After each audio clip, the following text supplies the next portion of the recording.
Hello everyone, welcome to Hindi रोचक कहानियाँ channel. आज की कहानी है जहर का पौधा।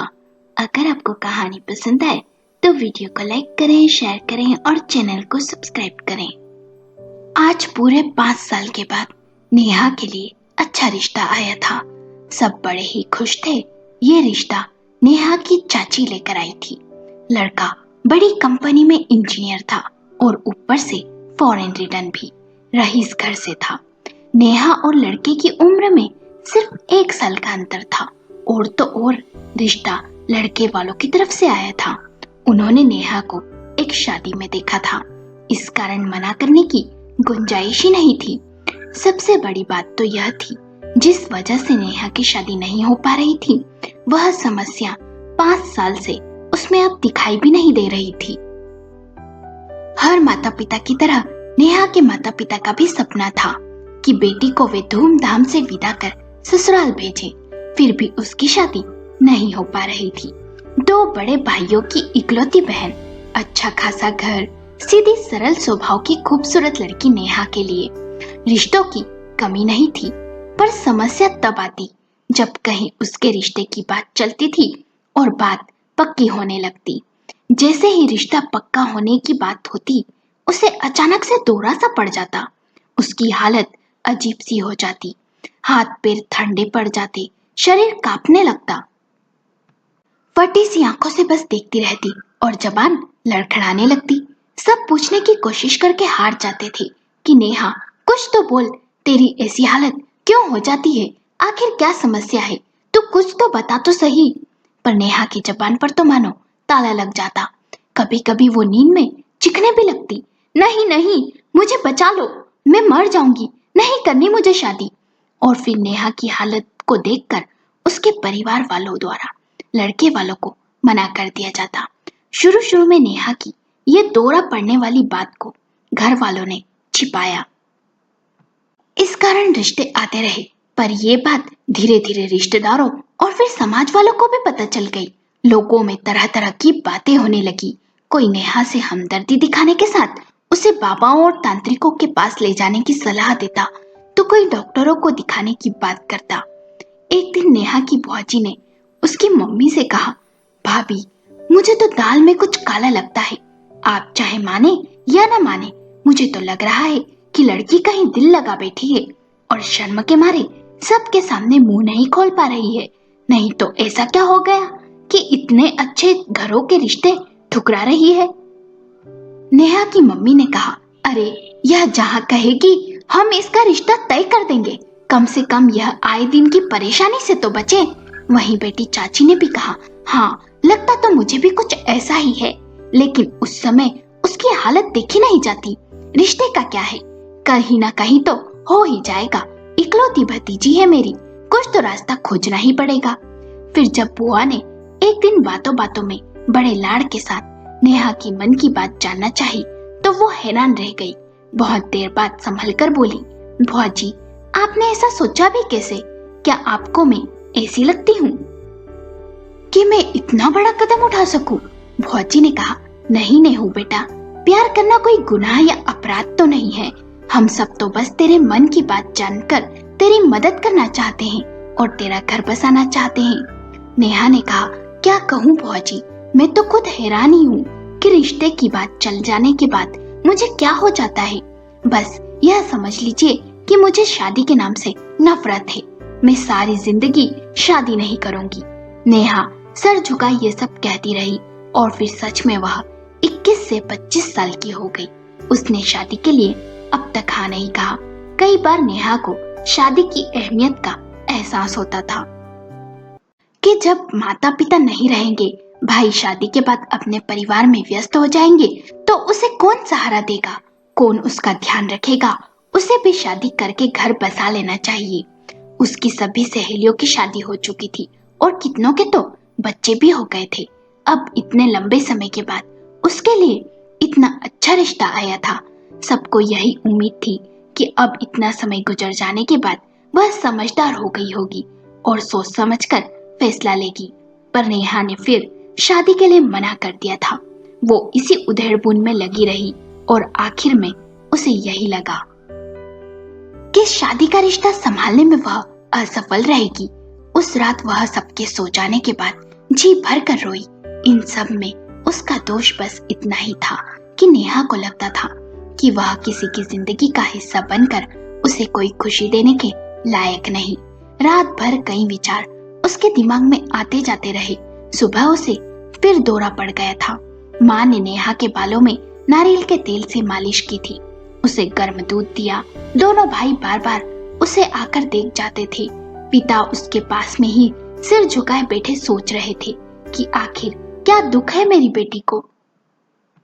कोई कमी नहीं, सब लोग उसे इतना प्यार करते हैं, फिर कौन सा दुख है जो इसे अंदर ही अंदर नेहा को खाए जा रहा है।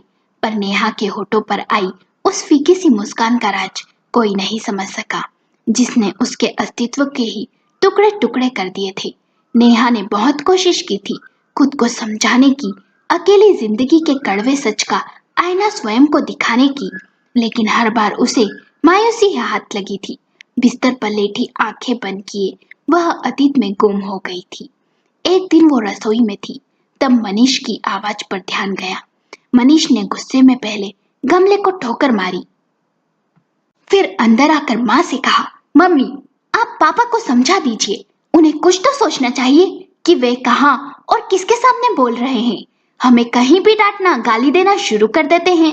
हमारी इज्जत का उन्हें जरा भी ध्यान नहीं है। अब हम बच्चे तो नहीं रहे ना।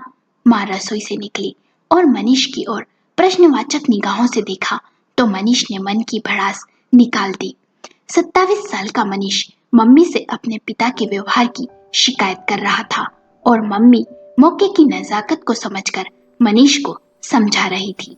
मनीष बेटा, मैं तुम्हारे पापा से बात करूंगी कि इस बात का वे ध्यान रखे। से बेटा, तुम तो ये जानते हो कि वे तुमसे कितना प्यार करते हैं, तुम्हारी हर इच्छा भी पूरी करते हैं। अब गुस्सा आता है तो वे खुद को रोक नहीं पाते। यही थोड़ी कमी है उनमें कि जरा जरा सी बात पर गुस्सा करना उनकी आदत बन गई है। तुम उसे दिल पर मत लगाया करो। मनीष ने कहा, रहने दो माँ, पापा को हमारी फिक्र है ही कहाँ। कभी भी कहीं भी हमारी बेइज्जती कर देते हैं। अरे यहाँ तक दोस्तों के सामने ही कुछ भी कह देते हैं। तब यह कौन देख रहा है कि वे हमसे कितना प्यार करते हैं। लोग तो हमारा मजाक ही बनाते हैं ना। मनीष अभी भी गुस्से में था बहुत, और उसकी माँ माथा पकड़कर बैठ गई थी। मैं क्या करूं?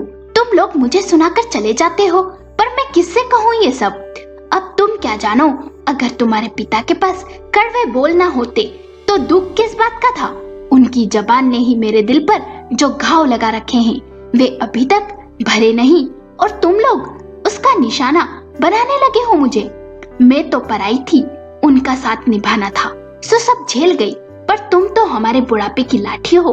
तुम्हारा साथ छूट गया तो बुढ़ापा काटना मुश्किल हो जाएगा हमारा। पर काश ये बात मैं उन्हें समझा सकती। तभी पर्दे के पीछे सहमी खड़ी नेहा ने धड़कते दिल से माँ से पूछा, माँ क्या हुआ? मनीष भैया को गुस्सा क्यों आ रहा था? नहीं नेहू, कोई बात नहीं, तुम्हारे पापा ने उसे डांट दिया था ना, इसलिए कुछ नाराज था वो। नेहा ने कहा, माँ आप पापा से कुछ मत कहना, नहीं तो बेकार में झगड़ा शुरू हो जाएगा। डर से पीली पड़ी नेहा ने धीरे से कहा। तू बेट एक तरफ पहले से ही भरी बैठी नेहा की मम्मी निर्मला ने कहा, यदि मैं उनसे बात नहीं करूंगी तो जवान बेटों को भी गवा बैठूंगी। आखिर क्या कर लेंगे? चीखेंगे, चिल्लाएंगे, ज्यादा से ज्यादा मार ही डालेंगे ना। देखूंगी मैं भी। आज तो फैसला हो जाने दे बेटी, उन्हें सुधारना ही पड़ेगा। निर्मला जब से शादी कर इस घर में आई थी उसने सुख महसूस ही नहीं किया था। वैसे तो घर में पैसों की कमी नहीं थी, न ही उसके पति रमन का चरित्र खराब था। बस कमी थी तो यही कि रमन की जबान पर उसका नियंत्रण नहीं था। जरा जरा सी बात पर टोकना, गुस्सा करना रमन की सबसे बड़ी कमी थी, और इसी कमी ने निर्मला को मानसिक रूप से बीमार कर दिया था। वो तो यह सब सहते सहते थक चुकी थी। अब बच्चे भी अपने पिता की तानाशाही के शिकार होने लगे हैं। यदि बच्चों को बाहर खेलने में देरी हो जाती तो वहीं से उन्हें गालियां देते और पीटते घर लाते। उनके पढ़ते समय कोई मेहमान आ जाता तो सबको एक कमरे में बंद कर बाहर से ताला लगा देते। बाहर घूमते देखते तो कहते इधर उधर ताक झाक करके समय बर्बाद किया तो टांगे तोड़ दूंगा तुम्हारी। 1 घंटे बाद सबसे सुनूंगा तुम लोगों ने क्या पढ़ा है। चुपचाप पढ़ाई में मन लगाओ। उधर निर्मला रमन की डांट का असर कम करने के लिए बच्चों से नर्म व्यवहार करती और कई बार बच्चों की गलत मांगों को भी चुपचाप पूरा कर देती थी। पर आज तो निर्मला ने सोच रखा था कि वो रमन को समझा कर ही रहेगी कि जब बाप का जूता बेटे के पैर में आने लगे तो उससे दोस्त जैसा व्यवहार करना चाहिए, नहीं तो कल औलाद ने पलट कर जवाब दे दिया तो क्या इज्जत रह जाएगी। औलाद भी हाथ से जाएगी सो अलग, और पछतावे के सिवा कुछ नहीं मिलेगा। अपने विचारों में निर्मला ऐसी डूबी कि पता ही नहीं चला कि कब रमन घर आ गया। घर अंधेरे में डूबा था। रमन ने बत्ती जलाई और उसी के साथ उसकी जबान चलने लगी। किसके बाप का मरने का मातम मनाया जा रहा है घर में, जो अंधेरा होने पर भी बत्ती नहीं जलाई गई। और नेहा कहाँ है? नेहा, तू ही यह काम कर दिया कर। इन गधों को तो कुछ होश ही नहीं रहता, इनसे मुझे कोई उम्मीद भी नहीं। रमन ने फिर तिरछी नजरों से निर्मला को देखा और कहा, और तुम्हें किसी काम का होश है या नहीं निर्मला? चाय पानी भी पिलाओगी या नहीं? जा नेहा, तू ही पानी ले आ। उधर नेहा माँ की आड़ में छिपी थी। उसका दिल आज होने वाले झगड़े के डर से कांप रहा था। फिर भी उसने पिताजी को पानी लाकर दिया।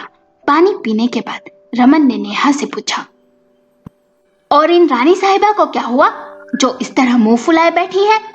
नेहा के मुंह से बोल नहीं फूटे। उसने हाथ के इशारे से मना किया। पता नहीं। रमन ने पूछा, और वे दोनों नवाबजादे कहाँ हैं? नेहा ने कहा, पापा, मनीष भैया का आज क्रिकेट मैच था, वे अभी आए नहीं हैं, और पूरब भैया किसी दोस्त के यहाँ नोट्स लेने गए हैं। किसी अनिष्ट की आशंका मन में लिए नेहा डरते डरते कह रही थी, बड़ा आया क्रिकेटर, जैसे कि बल्ला घुमा घुमा कर सचिन तेंदुलकर बन जाएंगे, और दूसरा नोट्स का बहाना बनाकर कहीं आवारागर्दी कर रहा होगा। सब जानता हूँ मैं अच्छे से। रमन गुस्से में बोला।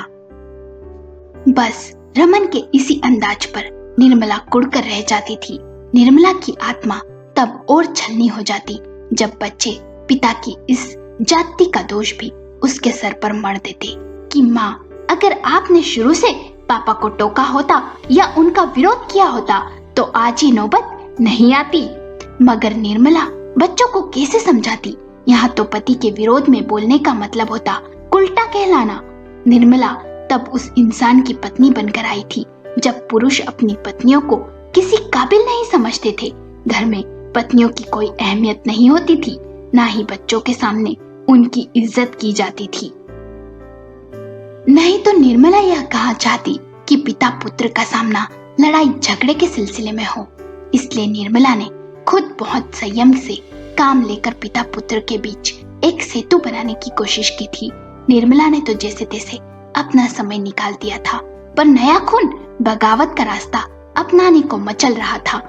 इसी के चलते घर के हालात कब बिगड़ जाए इस बात का कुछ भरोसा नहीं था, और इन सब बातों का सबसे बुरा असर बेचारी नेहा पर पड़ रहा था। नेहा अपनी माँ की हमदर्द थी तो पिता से भी बहुत प्यार था उसे। लेकिन जब तब घर में होने वाली लड़ाई उसको मानसिक रूप से बीमार करने लगी थी। स्कूल जाती तो हर समय यह डर बना रहता कि कहीं पिताजी अचानक घर न आ गए हों, क्योंकि मनीष भैया अक्सर स्कूल से गायब रहते थे। घर में रहते तो तेज आवाज में टीवी देखते या गाने सुनते थे। इन दोनों बातों से पिताजी बुरी तरह चिढ़ते थे। माँ मनीष को बहुत समझाती भी तो वह अनसुना कर देता। उसे पता था कि पिताजी ही माँ की बातों पर ध्यान नहीं देते, इसलिए माँ का क्या है बड़बड़ करती ही रहेगी। ऐसे में किसी अनहोनी होने की आशंका नेहा के मन को सहमाए रखती।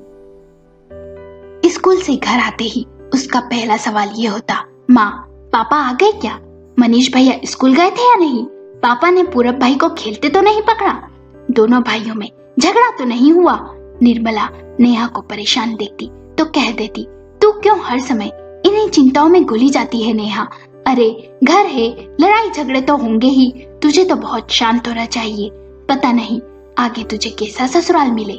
मगर लाख कोशिश करने के बाद भी नेहा खुद को इन सब बातों से दूर नहीं रख पाती और हर समय तनावग्रस्त रहते रहते ही वह स्कूल से कॉलेज में आ गई थी। आज फिर वह दिन आ गया था जो घर में किसी आने वाले तूफान का संकेत दे रहा था। भैया मनीष का मुकदमा तो माँ की अदालत में था। माँ पिताजी दोनों की चुप्पी आने वाले तूफान का संकेत दे रही थी। किसी भी पल झगड़ा होने वाला था।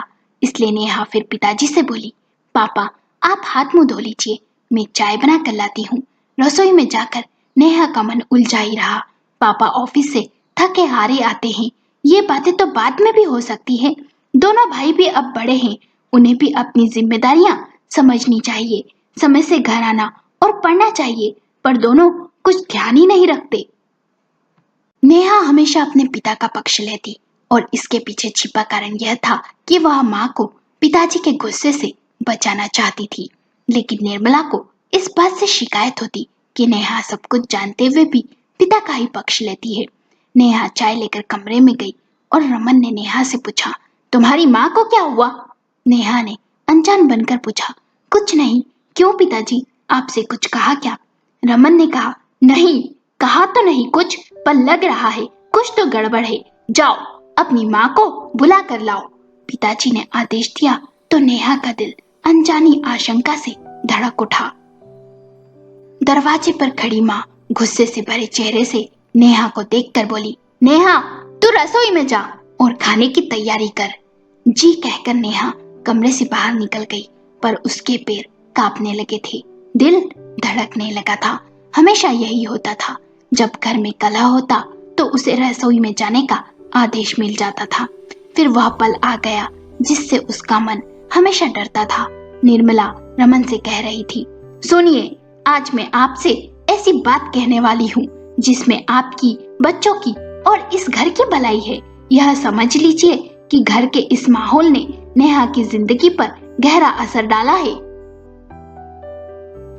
आपने हमेशा एक तानाशाह बनकर घर पर राज किया। मुझे बराबरी का दर्जा देना तो दूर, हमेशा पैर की जूती समझा। मैंने फिर भी आपसे कुछ नहीं कहा। नेहा भी मुझे ही चुप कराती है हर बार, क्योंकि वह घर में होने वाले लड़ाई झगड़े से डरती है। लेकिन अब मामला दोनों लड़कों का है, समझे आप? अब मनीष ने भी कह दिया कि पापा हमें दूसरों के सामने बेइज्जत ना करे, इसलिए संभालिए खुद को, नहीं तो कल पूरब और मनीष घर छोड़कर ना चले जाए। रमन ने चिल्लाकर कहा, कर चुकी अपनी बकवास, और खबरदार अब एक शब्द भी आगे कहा तो। रमन की कड़क आवाज दूर तक जा रही थी। कान खोलकर सुन लो निर्मला, बच्चों को बिगाड़ने में सिर्फ और सिर्फ तुम्हारा ही हाथ है। तुम्हारे कारण वे इतनी हिम्मत करते हैं। कहाँ है वो बेवकूफ मनीष? मेरे सामने कहता तो खाल खींच देता उसकी। निर्मला ने तेज में कहा, गाली देने से झूठ सच नहीं हो जाता। बदलते वक्त का अंदाजा नहीं है आपको। बच्चों के साथ कदम नहीं मिला सकते हो ना, तो उनका रास्ता भी मत रोको। जिस बात से दूर रखने के लिए निर्मला ने नेहा को रसोई में भेजा था, वे सारी बातें कमरे से बाहर उसके कानों में गूंज रही थी। रमन निर्मला की कमजोरियों को गिनवा रहा था और दोनों बेटे माँ की बेइज्जती पर दुख से पहलू बदल रहे थे, तो नेहा भी दोनों भाइयों को फटकार रही थी। लो पड़ गया चैन भैया, आप दोनों को एक दिन भी घर में शांति नहीं रहने देते आप। रोज कोई ना कोई हंगामा होता ही है इस घर में। रोज झगड़ों से मेरी जान निकल जाती है। इससे तो अच्छा है मैं मर ही जाऊं। ऊपर से मौसी, चाची, बुआ रोज आकर अपने पतियों की गाथाएं सुनाती है कि वे उनसे लड़ते हैं। क्या सारे मर्द एक से होते हैं? यदि उन सबको यही करना होता है तो वे शादियां ही क्यों करते हैं? पूरब गुस्से में बोला, तुम तो चुप ही रहो नेहा। छोटी हो, छोटी बनकर रहो। वैसे भी सारा दोष माँ पिताजी का है, वे हर समय ये झगड़ते ही रहते हैं। पापा तो हमें अब भी बच्चा ही समझते हैं। जब मन में आया डांट दिया, जब मन आया गाली दे दी। उधर माँ की तेज आवाज आने पर नेहा माँ की ओर बढ़ी। बस माँ, रहने दो प्लीज, आप ही चुप हो जाओ। आपको तो पता है कि पापा अपनी बात के आगे किसी की नहीं सुनते। निर्मला ने कहा, तू हट जा नेहा, आज फैसला होकर रहेगा। क्या मुझे गुलाम समझ रखा है? इधर बाप रोब जमाता है तो उधर बेटे अलग मनमानी करते हैं। तेरा क्या है? तू तो शादी के बाद अपने घर चली जाएगी, पर मेरे सामने तो बुढ़ापा है। अगर तेरे पिता का यही हाल रहा तो तो क्या दामाद और बहुओं के सामने भी ऐसे ही गालियां खाती रहूंगी मैं? नहीं, आज होने दे फैसला नेहा। माँ बुरी तरह हाफ रही थी और नेहा बेचारी रो रही थी। मनीष बोला, क्यों रोती है नेहा? अब हम छोटे बच्चे तो नहीं, हर बात को सही मान ले। नेहा ने कहा, देखा पूरब भैया, सारा झगड़ा मनीष भैया ने ही शुरू किया है। मनीष भैया, आप बड़े हैं, कुछ तो शर्म करो। मनीष गुस्से में लाल पीला होकर बोला, चुप रहे वरना कसकर पड़ेगा एक तुझे, पापा की चमची कहीं की। पूरब भी बोल पड़ा, दिमाग खराब हो गया है तुम लोगों का। उधर पापा मम्मी लड़ रहे हैं और इधर तुम, कोई मानने को तैयार नहीं। तुम माने थे? मनीष ने पलट कर वारद किया तो पूरब उसे मारने दौड़ा। उसी समय अंदर से कुछ टूटने की आवाज आई। नेहा दौड़कर अंदर गई तो देखा पिताजी के हाथ में क्रिकेट का बैट है और वे शोकेस पर तड़ातड़ मार रहे हैं। पूरब द्वारा पॉकेट मनी जोड़कर खरीदा गया सीडी प्लेयर और सारी सीडी जमीन पर पड़ी धूल चाट रही थी। शोपीस टुकड़े टुकड़े होकर बिखरा पड़ा था। नेहा हाथ जोड़कर बोली, पापा प्लीज आप शांत हो जाए। लेकिन रमन की जबान को लगाम कहाँ थी। गालियों पर गालियां देता वो चीख रहा था, तू हट जा नेहा, मैं एक एक को देख लूंगा। बहुत खिलाड़ी और गवैये बनते फिरते हैं ये दोनों, पर मैं ये नहीं होने दूंगा। इन सबको सीधा कर दूंगा, नहीं तो जान से मार डालूंगा। पूरब का जवान खून उबाल खा गया और बोला, हाँ हाँ मार डालिए ना हमें, इस तरह रोज रोज के झगड़ों से तो अच्छा ही है। निर्मला और नेहा ने मिलकर पूरब को कमरे से बाहर धकेलना चाहा और मनीष ने रमन को पकड़ा, पर कोई बस में नहीं आ रहा था। नेहा ने घबराकर इधर उधर देखा तो बहुत सारी आंखें उनकी खिड़कियों से झांक रही थी। बस यह वह समय था जब नेहा का सिर चकराने लगा। उसे लगा कि उसे चक्कर आ रहे हैं। जहां न उसे माँ की बेबसी का होश था, न पिताजी के गुस्से का और न भाइयों की बगावत का। पिता का कहना था कि अगर बच्चों पर लगाम न कसो तो वे बेकाबू हो जाएंगे, और बच्चों का कहना था, पापा हर बात पे हमें बस डांटते हैं। घर से बाहर रहो तो घर में रहने का कहते हैं, घर पर रहो तो टोका टाकी करते हैं, गाने सुनो तो हमें चिल्लाने लगते हैं, दोस्तों के साथ बाहर जाएं तो उसे आवारागर्दी कहते हैं। हम तो यहाँ बस माँ के कारण हैं, चुप है नहीं तो। अब निर्मला बेटों को चुप करा रही थी। चुप रहो, जवान हो गए हो दोनों, इसका मतलब ये नहीं कि पिता के सामने जबान चलाओ। इधर नेहा अचानक से गिर पड़ी। जब नेहा को होश आया तो घर का माहौल बदला हुआ सा था। पिताजी सर झुकाए उसके पास बैठे थे। माँ पल्लू से आंखें पोंछ रही थी। भाई हाथ पैर से ला रहे थे उसके। पिताजी का गुस्सा साबुन के बुलबुलों की तरह हवा हो गया था। पर निर्मला आज मौके का फायदा उठाकर फिर बोल पड़ी, मेरे लिए ना सही पर जवान बच्चों के लिए आपको अपनी आदतों और कड़वाहटों पर काबू पाना चाहिए। यह नहीं कि घर में घुसते ही हुक्म देना शुरू कर दो।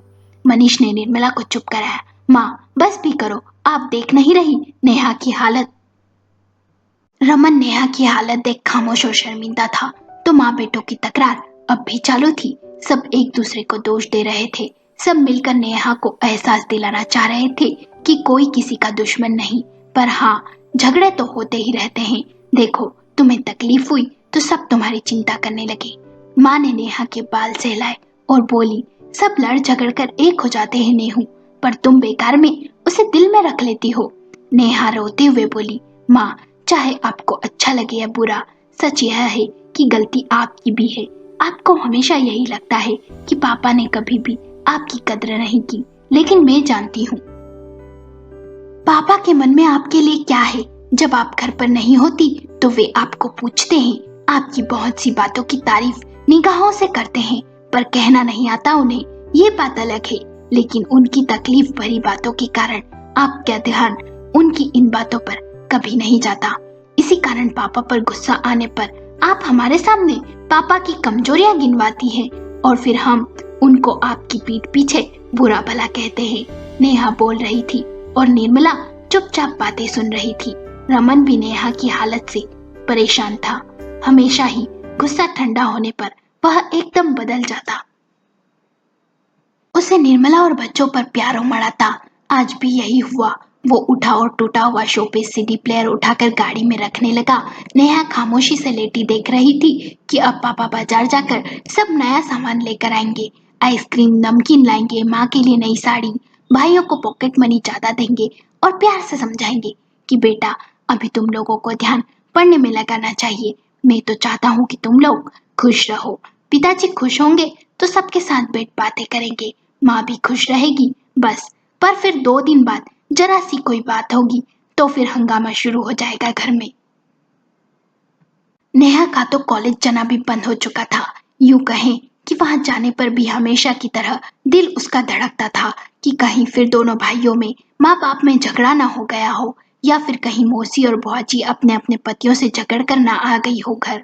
बस यही हालात थे जिन कारण नेहा को मर्दों से नफरत होने लगी थी, जिसमें उसके पिताजी, भाई, फूफाजी, मौसाजी सभी शामिल थे।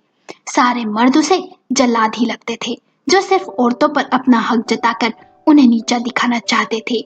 इससे बचने के लिए वह इतना ही कर सकती थी कि मर्दों के साये से वो दूर रहे। इस कारण वो शादी का नाम सुन डर जाती और उसे दौरा पड़ जाता। इस बात को 5 साल बीत गए थे। आज उसके भाई अच्छा खासा नौकरी कर रहे थे, दोनों की शादियां भी हो चुकी थी। एक नेहा ही थी जिसके लिए सब कुछ बेकार हो गया था।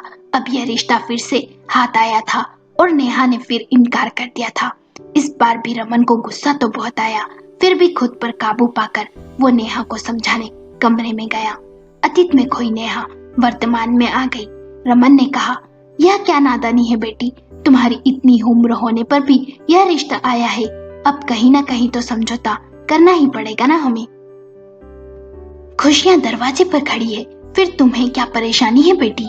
या तो तुम्हें मुझे यह बात स्पष्ट समझानी होगी, नहीं तो मैं अपने हिसाब से जो करना है कर दूंगा। कुछ समय नेहा सिर झुकाए बैठी रही, फिर हिम्मत करके कहने लगी, आप मुझसे जवाब मांग रहे हैं ना, तो सुनिए पापा, मैं हार गई हूँ खुद से लड़ते लड़ते, और बहुत सोचने के बाद मुझे विश्वास हो गया कि मुझ में माँ जैसी हिम्मत और सब्र नहीं है। मैं नहीं चाहती कि मेरे पिता के द्वारा जो व्यवहार मेरी माँ से किया गया वही व्यवहार मेरा पति मुझसे करे। पापा, एक औरत होने के नाते मैं माँ के दुख को महसूस कर सकती हूँ। हो सकता है कि शादी के बाद मैं भी व्यवहारिकता में जाकर सब कुछ सह लूं, पर मैं इस इतिहास को दोहराना नहीं चाहती। आपके माँ और परिवार के बीच होने वाले झगड़ों से मेरे अस्तित्व को जैसे खोखला और कमजोर बना दिया है पापा। मुझे नहीं लगता कि मैं अब किसी भी परिवार का हिस्सा बनने के लायक हूँ। एक अनजाना सा डर मुझे हर खुशी से दूर ही रखेगा, इसलिए आप मुझे माफ कर दीजिए और इस रिश्ते के लिए मना कर दीजिए। मैं शादी नहीं कर पाऊंगी। मैं कुंवारी ही रहना चाहती हूँ पापा। नेहा के मन में मर्दों के लिए जहर का पौधा पनप चुका था। अब वो कुछ सुनना और समझना नहीं चाहती थी। इतना कहकर वह दोनों हाथों से मुंह छिपाकर रो दी और कमरे से बाहर चली गई। नेहा की बात सुनकर रमन हैरान हो गया। उसने सोचा भी नहीं था कि आए दिन घर में होने वाले झगड़े उनकी बेटी नेहा की जिंदगी पर और उसके मन में ऐसा गहरा जख्म छोड़ जाएंगे कि उसकी जिंदगी की खुशियां ही छीन जाएगी। जिंदगी के कटघरे में आज रमन अपराधी बन सर झुकाए खड़ा था। दोस्तों, आपको कहानी कैसी लगी? हमें अपने विचार कमेंट करके बताएं। कहानी पसंद आई हो तो लाइक करें, शेयर करें और चैनल को सब्सक्राइब करें।